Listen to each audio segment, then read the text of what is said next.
Je me présente, moi je suis Jean-Baptiste Bénard, je suis conseiller industrie à la Chambre de commerce et d'industrie du Maine-et-Loire. J'accompagne les entreprises industrielles sur leur chantier de modernisation et sur leur transition numérique. L'idée c'est de les aider, de les accompagner, de les sensibiliser, les faire accélérer. C'est un peu ça le rôle de la Chambre de commerce. Donc moi j'interviens principalement auprès des PME industrielles, plutôt entre 5 et 50 salariés, pour les faire accélérer sur ces sujets de transition numérique notamment. La commande qui m'avait été passée originellement, c'était de parler d'IA et de transition et de décarbonation de l'industrie. C'est un sujet super sympa. J'avais boutiqué un sujet assez poussé, mais j'ai pas réussi à mobiliser de consultants ou d'intervenants sur ces sujets-là sur un temps de 25 minutes. C'est trop court. Donc on va parler d'autre chose. On va quand même parler de transition numérique et de transition écologique, notamment des accompagnements qui sont disponibles pour les PME pour qu'on puisse vous accompagner sur ces sujets-là. D'accord, donc 25 minutes pour bosser tout le sujet. J'arrive pas à changer ma slide, c'est pas grave. Alors. C'est bon. Juste une petite intro sur le sujet de la transition numérique et la transition écologique. C'est deux sujets qui sont quand même assez stratégiques pour les entreprises. Le sujet de la transition numérique, c'est même pas un sujet. Toutes les boîtes doivent se digitaliser pour être compétitives. Intégrer un ERP, piloter efficacement la production, intégrer l'IA, exploiter la data. Ça, c'est des axes compétitifs qui doivent être maîtrisés par les entreprises. Donc, c'est même pas un sujet, il faut y aller. Transition écologique, c'est un sujet qui est un peu plus tendancieux. Il y a beaucoup de boîtes qui se disent bah oui, c'est stratégique, il faut que j'y aille parce que mes clients me mettent la pression sur la transition éco, il faut que je verdisse ma production, il faut que je verdisse mes produits. Et d'autres industriels qui vont me dire non, rien à foutre, la transition éco, c'est pour les bobos, j'ai autre chose à faire, il faut que je remplisse mon carnet de commandes plus tôt. Donc c'est un sujet très tendancieux, mais c'est un sujet qu'on doit aborder quand même. Juste quelques chiffres. Alors, ils datent un peu les chiffres. IFOP 2023, il y a 2 ans. Aujourd'hui, dans un contexte politique très incertain. Donc, je pense que la perception des entreprises sur ces sujets-là est tout autre aujourd'hui, notamment aujourd'hui, je pense. Néanmoins, la transition écologique, ça reste une des priorités numéro 1 pour les PME industrielles. 70% des boîtes sont impliqués sur le sujet de la transition écologique. C'est indispensable. Parmi ce pourcentage-là, 32% estiment qu'il y a une urgence à réformer le modèle de production pour décarboner les activités industrielles. Cependant, 50% pensent que cela a un coût sur la production, sur les produits vendus aux clients. Forcément, ça coûte plus cher. On constate aussi qu'au moins 80% des entreprises ont déjà mis en œuvre des actions vers la transition écologique, vers la décarbonation de l'industrie. Tout le monde s'y met sans vraiment le savoir et sans le mettre en avant forcément. Côté de transition numérique, ça reste aussi un enjeu essentiel qui est cité en 2e position parmi les axes stratégiques des entreprises. Donc c'est quand même 2 sujets très stratégiques, nos entreprises tiraillées entre opportunités, menaces et nécessité d'investir. Alors aujourd'hui, investir avec le contexte politique, c'est compliqué. Il va falloir attendre quelques semaines, quelques mois, quelques années. Donc on va parler un petit peu de ces 2 sujets, la transition éco, transition numérique. Comment je me transforme et comment je me fais aider. Donc je vais faire un petit focus là-dessus et je finirai ma présentation par parler d'IA. D'accord ? Alors très rapidement, transition éco, transition numérique, ça répond à quelle pression ? Ça répond à une pression que vous subissez. D'accord ? Les pressions, il y en a plusieurs. Les pressions réglementaires, ok. Les pressions surtout de vos clients qui vous mettent la pression sur du numérique et sur la transition éco. Et les pressions des parties prenantes. Tout ce qui est périmétrique à l'entreprise. L'administration fiscale, vos concurrents, les syndicats. Donc ça, c'est des pressions qu'on constate. Par exemple, alors je vous montre un petit peu comment marche cette diapo. Les pressions côté numérique sur les pressions réglementaires, ça peut être la facturation électronique. D'ici septembre 2026, vous devez être tous en capacité de réceptionner les factures électroniques. Ça, c'est une pression. Tout ce qui est application RGPD également. Cybersécurité avec la norme NIS 2. L'IA Act. Les éléments légaux sur vos factures. Bref, ça, c'est des pressions. Côté décarbonation, recyclage de vos déchets, qui est imposé. La taxonomie verte, l'éco-passeport, votre affichage environnemental. D'accord ? Côté attente client, la pression qu'ils vous mettent, c'est de livrer dans les temps. Donc pour livrer dans les temps, numériquement, peut-être investir sur un ERP qui est capable de gérer vos stocks. Pourquoi pas un WMS ? Vos clients vous demandent aussi, pourquoi pas, d'avoir un catalogue digital pour choisir rapidement les produits, d'avoir aussi un configurateur de produits. Côté décarbonation, on attend beaucoup de nos industriels du Made in France, du sourcing local, une bonne communication sur vos engagements RSE et les évaluations EcoVadis. Ça, c'est que des exemples, il y en a plein d'autres. Hein. D'accord ? Côté partie prenante, tout ce qui est périmétrique à l'entreprise, évidemment, l'administration fiscale peut vous mettre des pressions. La concurrence qui se digitalise de plus en plus, donc il faut vous aligner. Côté des carbos, des concurrents qui communiquent efficacement sur le RSE, vous ne le faites peut-être pas assez. Et côté soutien, finances publiques, beaucoup de prêts, de subventions, maintenant sont assujettis à des actions que vous pouvez faire sur le verdissement de vos activités. Vous pouvez accéder à des financements publics si vous faites un geste pour la planète, on va dire. C'est un peu ça qui est demandé dans tous les financements publics. Donc c'est un petit peu ça le portrait des pressions que vous subissez. Alors comment maintenant je transforme ces pressions en actions qui me permettraient d'être plus efficace ? Pareil, sur le même esprit, on peut imaginer 3 approches pour franchir ces transitions. L'approche site, qu'est-ce que je peux déployer sur mon site pour être plus numérisé ou plus décarboné ? L'approche offre, mon produit, qu'est-ce que je peux faire pour qu'il soit accepté numériquement, on va dire ? Qu'est-ce que je peux faire pour qu'il soit plus vert ? Et enfin, stratégie d'entreprise, qu'est-ce que je peux mettre en place ? Là aussi, c'est que des exemples. Côté numérique, l'approche HIP, c'est j'investis sur un ERP, sur de la GPAO, sur un MES pour piloter ma production. J'intègre un chatbot sur mon activité. J'exploite ma data, je robotise mes activités. Ça, ce sont des outils digitaux pour aller plus loin. Côté écolo, on va dire transition écologique, approche HIT, c'est je vais mettre en place un groupe de réflexion sur le management environnemental. Je vais essayer de mettre en place des actions sur la maîtrise de l'énergie, la mobilité, le numérique responsable. Donc, autant d'actions qui me permettent d'être plus efficace sur ces sujets-là. Côté offre, passer sur du jumeau numérique, un configurateur, de l'e-shop, de l'IoT, de l'IA dans mes produits. D'accord ?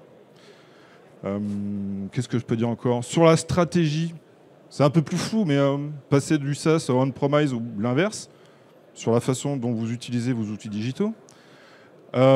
Calculer mon empreinte carbone, parler un petit peu d'adaptation au changement climatique, parler du RSE. Donc ça, c'est autant de sujets qui peuvent être traités par vous, d'accord ? Mais on commence par lequel ? C'est un peu ça la difficulté. C'est des sujets super intéressants, ça prend du temps et ça coûte cher.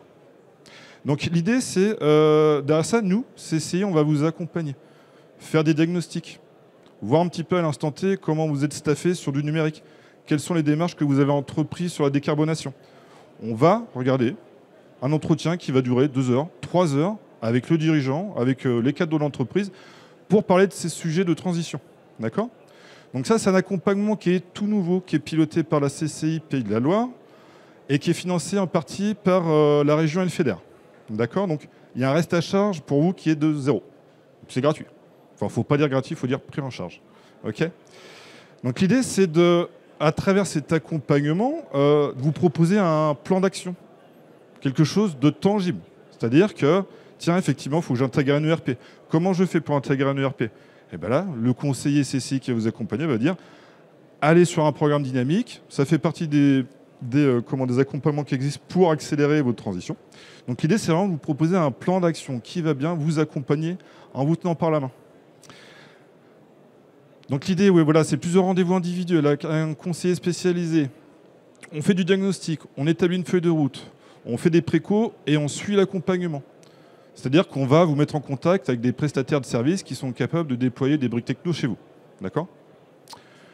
Donc voilà, on regarde ce qu'on fait côté digital, on regarde ce qu'on fait côté des carbos et on priorise les actions. Donc ça, c'est un accompagnement. Si ça vous intéresse, vous venez me voir, on en reparle. OK ? Juste typiquement dans ce genre de diagnostic qui est assez poussé, hein, c'est plusieurs heures en tête-à-tête, c'est ce type de questions qu'on peut avoir. Hein. Par exemple, quel est le degré d'automatisation de votre chaîne logistique ? Quel est le niveau d'automatisation et de monitoring de l'exécution des EF ? Donc voilà, là on est sur le sujet du numérique, hein, pas sur le sujet de la décarbo. Et l'idée derrière ça, c'est de vous flécher sur les accompagnements qui vont bien. Mais les accompagnements, il y en a plein. Hein. Moi, je ne les connais pas tous. Hein. D'accord ? Mais on est plusieurs. Et à plusieurs, on peut vous aiguiller vers le bon dispositif. Là, on est sur des dispositifs liés à la décarbonation de l'industrie. Eval éco-conception, programme éco-produire, dynamique RSE climat, c'est des programmes CCI, c'est des programmes de la BPI, c'est des programmes de la région qui sont là vraiment pour vous soutenir. Okay. Maintenant, quand j'ai dit ça, on va parler un petit peu d'un programme en particulier qui aurait pu être fléché par ce diagnostic, qui s'appelle DIVA. On a décidé ensemble, tiens, ça serait bien d'intégrer de l'IA dans mon activité, d'exploiter efficacement ma data. Comment je fais? Donc le conseiller CCI vous a dit, allez sur DIVA. C'est ce programme-là. DIVA, c'est un programme régional qui est financé par l'Europe, qui existe depuis maintenant 2 ans. L'idée, c'est d'accélérer les entreprises sur l'accès à l'intelligence artificielle et à l'exploitation de vos data. Donc c'est vraiment un programme pour vous faire accélérer sur ces sujets-là. On fait du diagnostic. Où est-ce que vous en êtes aujourd'hui sur votre maturité numérique? Est-ce que vous avez un ERP? Peut-être que c'est la première marche à franchir avant d'intégrer de l'IA. Un ERP, ça serait peut-être nécessaire. On va surtout vous former, parce qu'aborder le sujet de l'IA, c'est très bien, mais si le dirigeant ne connaît rien à l'IA, ça ne sert à pas grand-chose. On va d'abord former le dirigeant. Donc on a des sessions de formation tous les trimestres sur différents sujets qui sont subventionnés par l'Europe. Je vous en parlerai un petit peu après.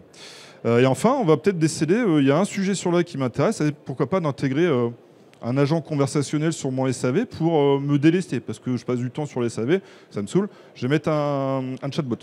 Ça, c'est l'expérimentation. Donc, soit on expérimente quelque chose, on prototype une solution, soit on va la chercher sur étagère. Maintenant, il y a plein de choses sur étagère qui vont très bien. Et nous, on est là pour vous aiguiller sur ces sujets-là. Donc, DIVA, juste la présentation de DIVA, c'est un dispositif régional. C'est un consortium d'acteurs qui sont là pour vous proposer des solutions. Les acteurs, ce sont des acteurs de l'innovation et du développement économique, donc les CCI, la branche régionale Solutions Éco. On a des académiques avec l'Université de Nantes. On a des technopoles, Angers Technopole, Laval Technopole. Donc on est là pour vous fournir une réponse sur l'IA, parce que c'est un sujet vaste, complexe. Donc on est là pour vous accompagner. L'idée, c'est de vous faire gagner du temps, effectivement. Vous proposer une méthodologie adaptée. C'est-à-dire on va chercher un sujet ou deux, et puis derrière, vous proposer la méthode qui va bien. Trouver un pilote dans l'entreprise qui est capable de supporter le projet. Disséminer la culture d'entreprise sur l'IA. Il y a de la méthodologie derrière. Donc, on vous accompagne sur ces sujets-là. Oui, c'est ce que je dis. Donc, accompagnement au changement lié à l'usage de l'IA et à l'exploitation de la data. Très rapidement, je ne sais pas si je vais parler de cette slide-là. Les difficultés que rencontrent les entreprises sur le sujet de l'IA, ils sont multiples, hein, les difficultés autour de tous ces sujets-là. Le premier, je trouve, c'est... il y a plein de solutions, mais je commence par laquelle? C'est vrai, un chatbot, c'est intéressant. Un RAG sur mon ERP, c'est super intéressant. ChatGPT pour la com ou pour faire des visuels, super, mais j'aimerais bien... Je commence par quoi? Donc là, c'est un petit peu la problématique qu'on trouve en entreprise, c'est on commence par quoi? La maturité, également. Les gens savent ce que c'est l'IA, mais ils ne sont pas encore assez matures sur le sujet.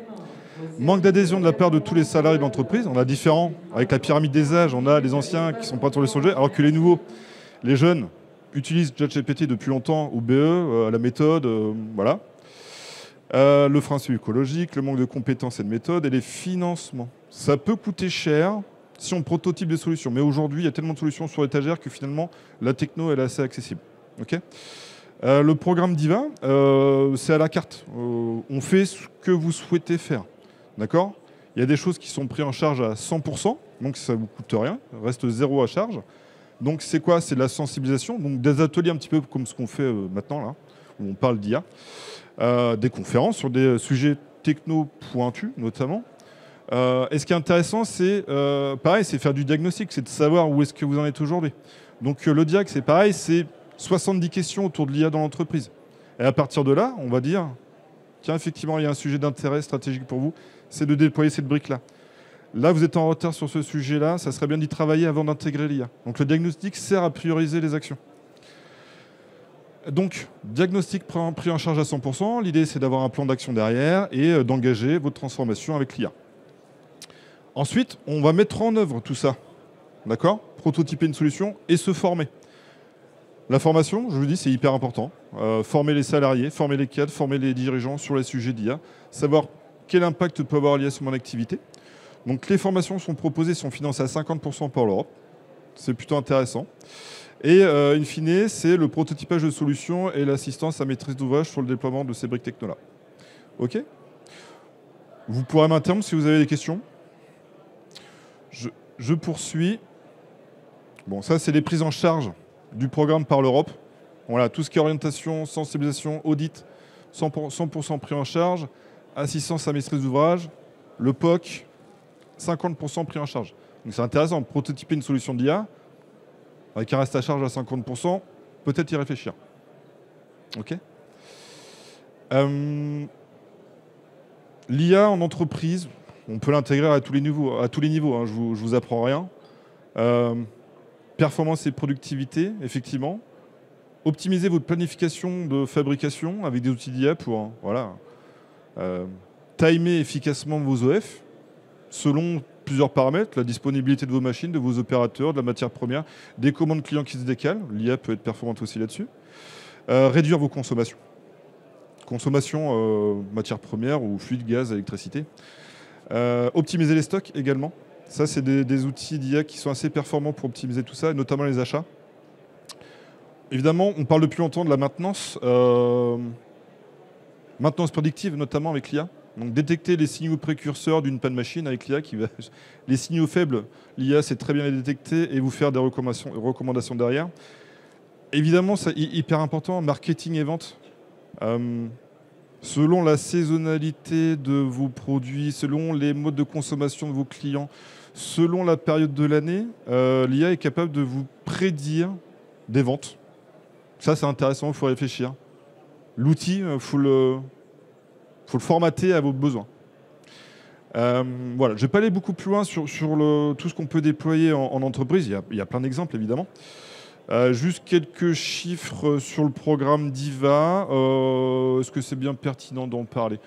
Bon, ça fait 2 ans et demi qu'on est sur la région de Pays de la Loire. 340 diagnostics réalisés en entreprise. 30 POC, donc des expérimentations liées à l'IA hors étagère, on va dire. Donc des choses vraiment qui ont été sorties du code. Hein, et des formations, voilà.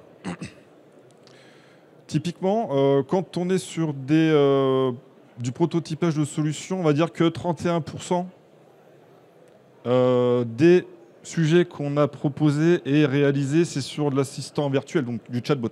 C'est beaucoup ça qui est demandé en entreprise. Hein. Je veux un chatbot. Un chatbot pour aller récupérer de la donnée sur mon ERP, c'est beaucoup demandé. Après, c'est tout ce qui est maintenance prédictive, visualisation de la donnée, c'est-à-dire aller chercher la donnée et la visualiser dans des tableaux de bord qui va bien. Voilà. Donc ça, ce prototypage de solution, c'est pas Diva qui le fait. Nous, on a un panel de prestataires qui sont experts sur leur domaine, que ce soit sur la data ou sur l'IA.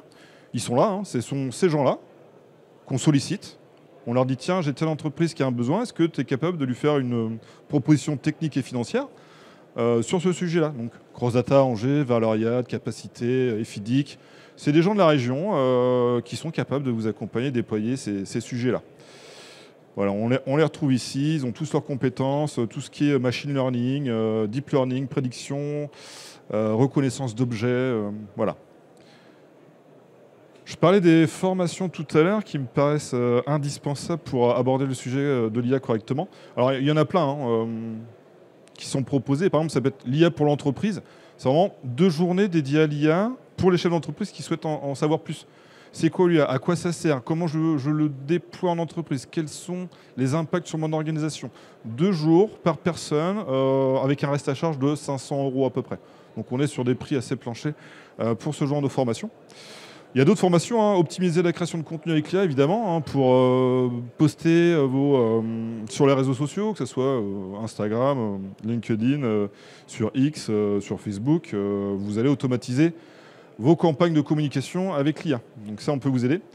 Pareil, l'IA au service de la formation, l'IA générative pour optimiser ses processus organisationnels. Et on peut aussi faire de l'IA sur mesure, c'est-à-dire, effectivement, l'IA, ça m'intéresse, mais moi, j'ai envie de former tous mes salariés de l'entreprise sur ce sujet-là. Donc, on va vous proposer du contenu pédagogique sur une demi-journée, sur une journée. On va venir chez vous faire une formation sur l'IA. OK. Je ne sais pas si, Martine, j'étais assez rapide ou j'ai encore le temps? Ah, j'étais trop rapide. Peut-être qu'il y aura des questions. Il y aura peut-être des questions. Là, je fais un peu de pub. Si vous êtes un créateur d'entreprise ou vous avez des besoins financiers pour différents sujets, à Cholet, le 4 décembre, on a une animation. C'est pas une animation, c'est un programme. Le Pitch for Money. Donc, vous allez pitcher vos projets en 2 minutes face à des investisseurs pour aller trouver des sous. D'accord? Investisseurs privés, des banques, la BPI. Ce sont une trentaine d'investisseurs devant vous et ils vous écoutent. Pitchez votre projet. Donc ça, c'est le 4 décembre à Cholet. Si ça vous intéresse, n'hésitez pas à venir me voir. Je vous mettrai en contact avec les bonnes personnes.